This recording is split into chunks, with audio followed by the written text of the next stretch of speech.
Bugungi kunda dunyoda har 12 kishidan biri yetarlicha ovqat topolmaydi.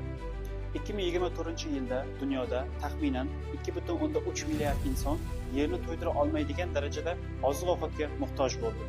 Eng qayg'ulisi, dunyoda 5 yoshgacha bo'lgan ko'plab bolalar oziq-ovqat yetishmovchiligi yoki noto'g'ri ovqatlanish bilan kurashmoqda.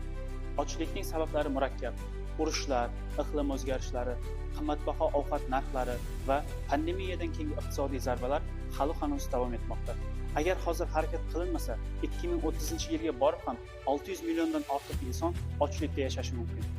Xususan, Sub-Sahar Afrika va G'arbiy Osiyoda ochlik darajasi keskin oshmoqda. Bu yerda odamlar nisbatan ko'proq oziq-ovqatga muhtojlar. Ba'zi mintaqalarda esa oziq-ovqat yetishmovchiligi kamaymoqda. Bunga esa hamkorlik va qishloq xo'jaligini yaxshilash orqali erishilmoqda. Zero Hunger bu faqat bir maqsad emas, bu sog'liq, ta'lim, iqtisod va kelajak avlodning baxtidir. Birlashgan Millatlar Tashkiloti, hukumatlar, fermerlar va jamiyatlar barchasi birgalikda ishlaydi. Siz ham his qilishingiz mumkin. Ovqatni isrof qilmaymiz. Mahalliy fermerlarni qo'llab-quvvatlaymiz. Kichik harakat katta o'zgarishlarga olib kelishi mumkin.